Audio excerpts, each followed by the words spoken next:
Hello everyone, स्वागत है आपके अपने चैनल पर।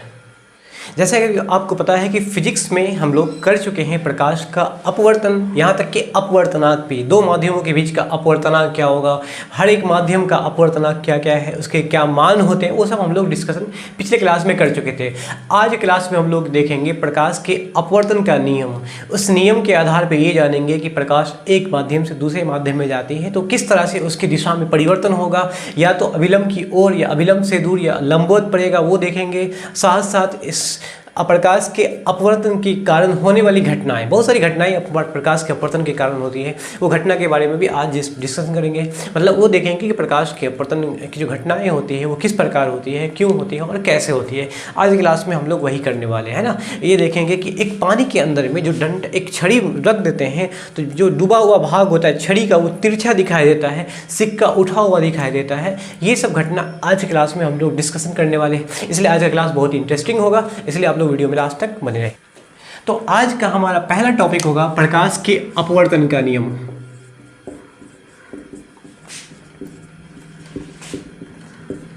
प्रकाश के अपवर्तन का नियम। वैसे हम लोग प्रकाश का अपवर्तन जान चुके हैं कि प्रकाश का अपवर्तन क्या होता है ना। Law of refraction of light, ठीक है, law of refraction of light.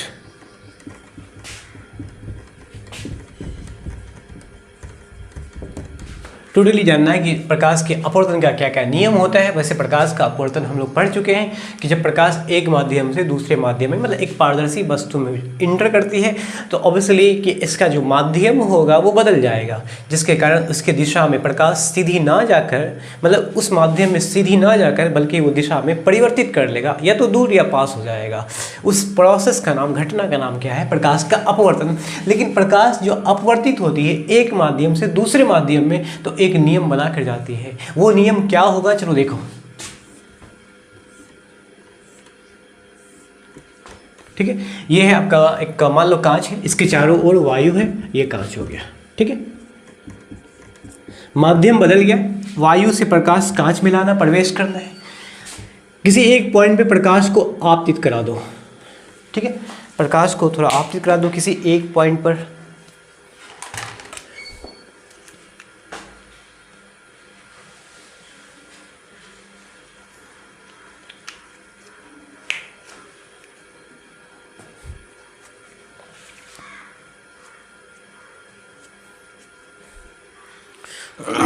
चलो, हमने इस बिंदु पर आपतित कराया, इसका नाम है आपतित किरण AB। जो आपतन बिंदु B और लंबवत सतह, मान लो कि एक दो माध्यम को अलग करने वाली सतह का नाम PQ है। जो कांच क्या है, एक सतह है PQ, यही एक वो सतह है जो दोनों माध्यम को बिल्कुल अलग कर रहा है।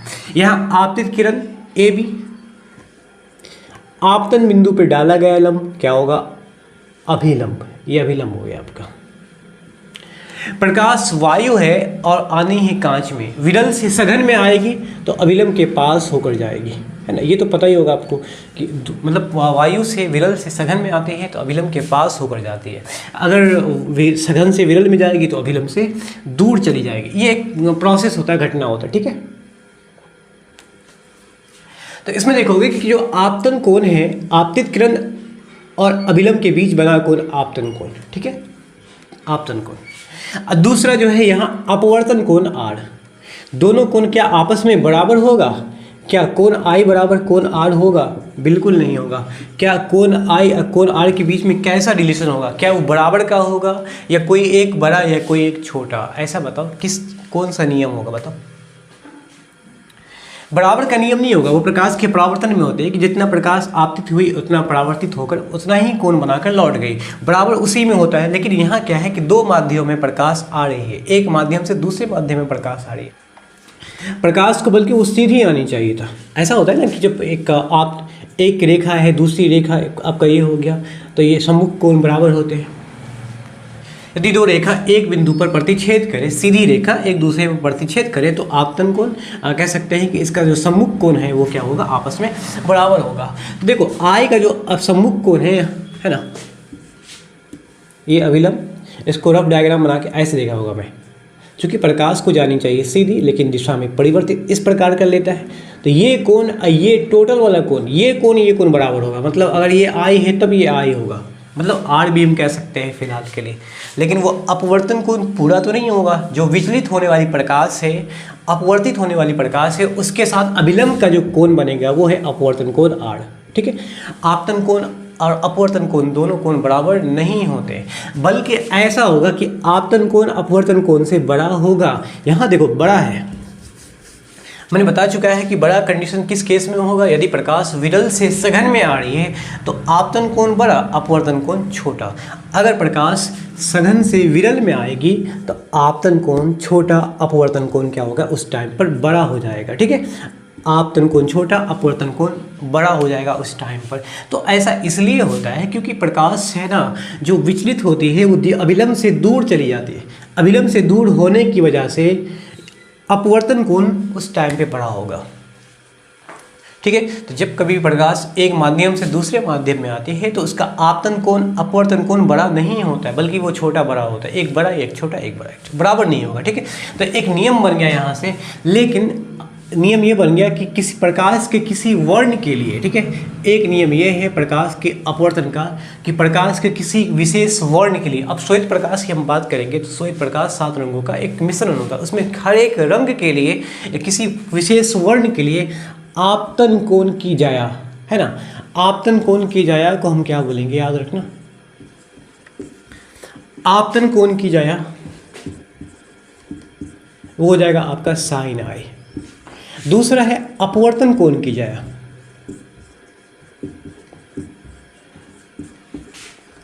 इसको हम कह सकते हैं साइन आर। अपवर्तन कोण आर हो गया, आपतन कोण आई हो गया। यदि कोण बराबर नहीं है इस नियम में तो ऐसा होगा कि आपतन कोण की जाया और अपवर्तन कोण की जाया का अनुपात एक कांस्टेंट होगा, एक नियतांक होगा। इस नियतांक को ही कहा गया है अपवर्तनांक। ठीक है, इस कांस्टेंट को भी अपवर्तनांक कहा गया है। अब यहाँ पे अपवर्तनांक किसका होगा, सपोज यहाँ बाहर का कोई वस्तु है, मतलब एक माध्यम जिसका अपवर्तनांक n1 ले लिए, अंदर का कांच जिसका अपवर्तनांक हमने n2 ले लिया। ठीक है, तो अपवर्तनांक क्या होगा उस टाइम पे, तो साइन आई बट्टे साइन आर। ठीक है, साइन आई बट्टे साइन आर बराबर n/2 इसका अर्थ ये हो गया कि माध्यम 2 का अपवर्तनांक एक की अपेक्षा माध्यम 2 का अपवर्तनांक बराबर क्या होगा, साइन आई बट्टे साइन आर। ये है, इसे हम स्नेल का नियम कहते हैं ना, इसे स्नेल का नियम कहते हैं, इसे ही स्नेल का नियम कहते हैं। ठीक है, तो पहला नियम है कि यदि आपतन कोण परावर्तन कोण बराबर नहीं, आपतन कोण अपवर्तन कोण बराबर नहीं है तो उस टाइम पे क्या होगा, आपतन कोण की जाया और अपवर्तन कोण की जाया का अनुपात एक कांस्टेंट होगा जिसको हम अपवर्तनांक कहते हैं। लेकिन जब प्रकाश जिस माध्यम में जाती है उसका अपवर्तनांक पहले की अपेक्षा, अगर प्रकाश कांच से वायु में प्रवेश करेगी तो हम वायु का अपवर्तनांक वायु का अपवर्तनांक को हम एज्यूम करेंगे 1 की अपेक्षा, मतलब इसका कांच की अपेक्षा। ठीक है, तो ये है आपका पहला नियम जो प्रकाश के अपवर्तन का पहला नियम है। दूसरा नियम देखो, आपतित किरण। ठीक है, वैसे हम शॉर्ट में लिख देता हूँ, वैसे आपको नोट्स प्रोवाइड करूँगा मैं, PDF डिस्क्रिप्शन लिंक में आपको मिल जाएगा। ठीक है, आपतित किरण और अपवर्तित किरण तथा अभिलंब, आपतन बिंदु पर डाला गया अभिलंब। ठीक है, ये तीनों आपतित किरण, अपवर्तित किरण और अभिलंब, ये तीनों आपस में एक प्लेन में होगा, एक समतल में होगा। एक समतल में होने का अर्थ कैसे हुआ बता रहा हूं मैं। सपोज ये आपतित प्रकाश है ना, ये आपतित प्रकाश, ये अपवर्तित प्रकाश, ये आपका आपतित प्रकाश, ये अपवर्तित प्रकाश एक ही प्लेन में होगा, एक ही सरफेस पे होगा। ऐसा ही होता है वो एक समतल। सपोज कि एक प्लेन ऑफ पेपर है, पेपर का प्लेन है, प्रकाश इसी पे आपतित किया, इसी पे अपवर्तित किया, मतलब वह ये हुआ कि प्लेन के पेपर के पैरेलल नहीं हुआ। ठीक है, पेपर पर लंबवत नहीं होगा, पेपर पर हम कह सकते हैं कि कुछ एंगल नहीं बनाएगा। ऐसे ही होता है कि प्लेन ऑफ पेपर का मतलब ये हुआ कि प्रकाश आई आपतित हुई और अपवर्तित हो गई प्लेन में, एक ही समतल में प्लेन हुआ, अपवर्तित हो गई, दूसरे माध्यम में चली गई। ये होता है समतल, मतलब कह सकते हैं कि तीनों एक ही तल में होते हैं, तीनों एक ही समतल में होते हैं। ठीक है, तो प्रकाश के अपवर्तन का दूसरा नियम ये होता है कि आपतित किरण, अपवर्तित किरण, अभिलंब तीनों एक ही प्लेन में होगा, एक ही समतल में होगा। अब पहला नियम हमने बता चुका है कि आपतन कोण की ज्या, अपवर्तन कोण की ज्या का अनुपात एक कांस्टेंट होगा, बल्कि आपतन कोण अपवर्तन कोण बराबर तो नहीं होगा, लेकिन इन दोनों की ज्या का अनुपात एक नियतांक जिसको हम अपवर्तनांक के नाम से जानते हैं। ठीक है। अच्छा, इसमें एक नया चीज़ देखते हैं हम, क्या होगा स्नेल का एक नियम का सम्मित रूप क्या होता है वो बताना है आपको।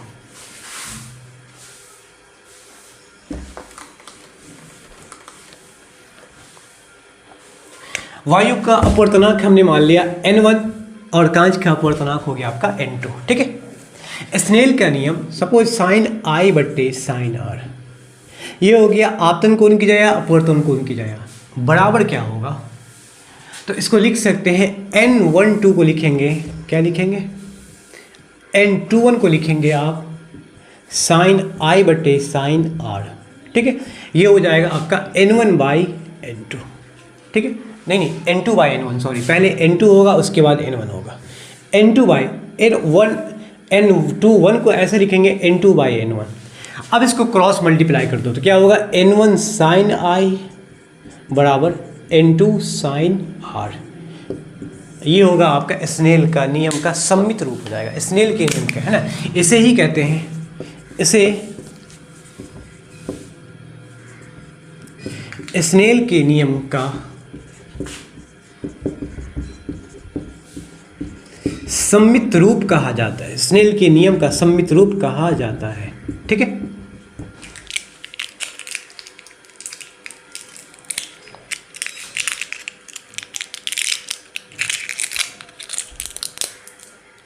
तो प्रकाश के अपवर्तन के कारण जो घटनाएं होती हैं वो कौन कौन होगी। अब हम लोग देखेंगे प्रकाश के अपवर्तन के कारण जो घटना होगी। जैसे देखोगे कि प्रकाश के अपवर्तन के कारण होने वाली घटना, पहली घटना है वो है कि अगर कह सकते हैं पहली घटना ये उधर से ही ना, उधर से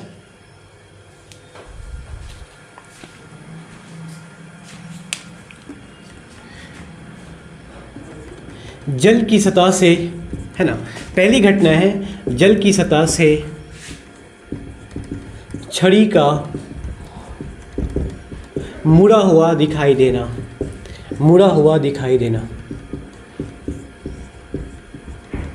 ठीक है, ये पहली घटना है कि जल की सतह से जो छड़ी होगा पानी के अंदर वो हमें तिरछा दिखाई देगा। वो किस कारण होता है, तो प्रकाश के अपवर्तन के कारण। ये घटना याद रखेगा। दूसरा पॉइंट, ठीक है, दूसरा जो हमें कह सकते हैं कि घटना दिखेगी, जैसे पानी की सतह पर, ठीक है, पानी की सतह पर मतलब जल की सतह पर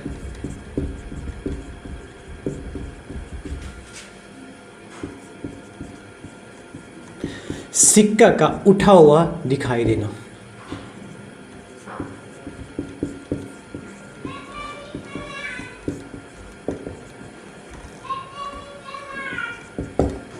सिक्का का उठा हुआ दिखाई देना होती, जल की सतह से छड़ी का मुड़ा हुआ दिखाई देना, जल की सतह से सिक्का का उठा हुआ दिखाई देना। कह सकते हैं कि पानी से भरी बाल्टी है, उसका जो निचली सतह होगा वो उभरा हुआ दिखाई देगा, उठा हुआ दिखाई देगा। एक कह सकते हैं एक्वेरियम में क्या होता है कि मछली जो तैरती है तो वास्तविक आकार से मछली हमें बड़ा दिखाई देता है, बल्कि उसका आकार जो छोटा होता है उसके अंदर में हमें, जब उसको बाहर से देखेंगे तो हमें बड़ा दिखाई देगा। क्योंकि एक्वेरियम में क्या होता है कि एक शीशे का, कांच का एक बॉक्स बना होता है, उसके माध्यम से हम उस मछली को देखते हैं, मछलियाँ को देखते हैं, तो मछलियाँ हमें वास्तविक आकार से हमें बड़ा दिखाई देता है। वो कहीं ना कहीं एक प्रकाश के अपवर्तन के कारण होने वाली घटनाएं होती है। ठीक है, तो ये सारी घटना प्रकाश के अपवर्तन के कारण। इसमें कितनी बार एग्जाम में पूछा गया है कि जल की सतह से छड़ी का मुड़ा हुआ दिखाई क्यों देता है, छड़ी क्यों मुड़ा हुआ दिखाई देता है। चलो इसका आंसर, पहली घटना में जो पहला घटना है वो है जल की सतह से, है ना, जल के अंदर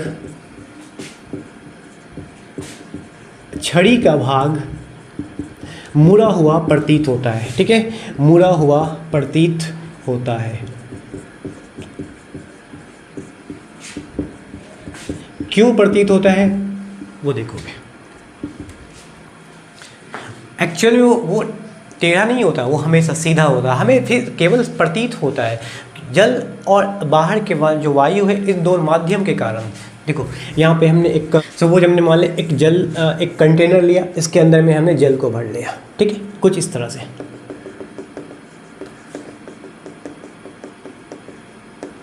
ठीक है, इसके अंदर जल भरा हुआ है, एक सीधी छड़ी जो पानी के अंदर में हमने हल्का सा टिल्ट रखा है, उसको टेढ़ा करके रखा है, ठीक है, इस प्रकार। क्योंकि बाहर में क्या है, इसके चारों ओर वायु एक विरल माध्यम, अंदर में ऑलरेडी जल भरा हुआ एक सघन माध्यम, वायु की अपेक्षा जल सघन माध्यम और जल की अपेक्षा वायु एक विरल माध्यम हो गया, ठीक है। तो प्रकाश एक वायु से कांच में, जल में भी आ सकती है या जल से वायु में भी जा सकती है, दोनों एक कंडीशन फुल हो सकता है। तो यहाँ पे हमें ये बताना है कि प्रकाश जो है वो जल से वायु में आएगी। तो इस पॉइंट पे देखो, एक क्या होता है, एक छड़ी को मान लो ए बी, छड़ी ए बी हो गया, इस छड़ी से होकर प्रकाश बाहर की ओर आएगी, ठीक है। 2 पॉइंट ले लिया है ना, एक पॉइंट बी से एक पॉइंट हमने मान लिया, या यहीं से कह सकते हो कि 2 प्रकाश आपतित हुई बाहर की ओर, 2 प्रकाश यहाँ से आपतित हुई, एक यहाँ एक इधर। क्योंकि प्रकाश सघन से विरल में जा रही है तो अविलंब से दूर चली जाएगी, इस तरह से, इस प्रकार दूर चली जाएगी।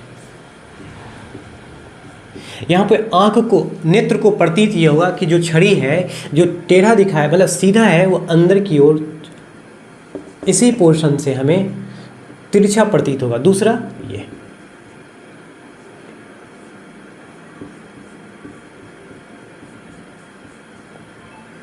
कुछ इस तरह से।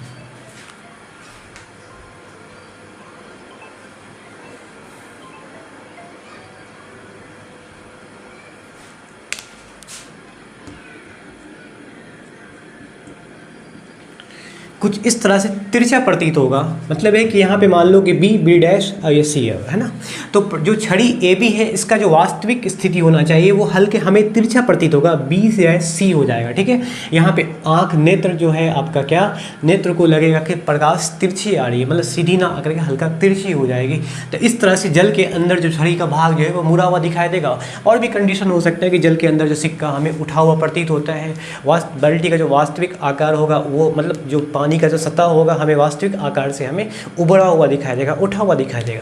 तो ये सारी की सारी घटनाएं प्रकाश के अपवर्तन के कारण इसलिए होता है क्योंकि प्रकाश एक माध्यम से दूसरे माध्यम में, मतलब सघन में से विरल में या विरल से सघन में, उसके दिशा में कहीं ना कहीं क्या होता है, डायरेक्शन में चेंज आ जाता है, परिवर्तन आ जाता है। तो इन सारे कारणों की वजह से हमें ये सारी घटनाएं देखने को मिलती है, ठीक है।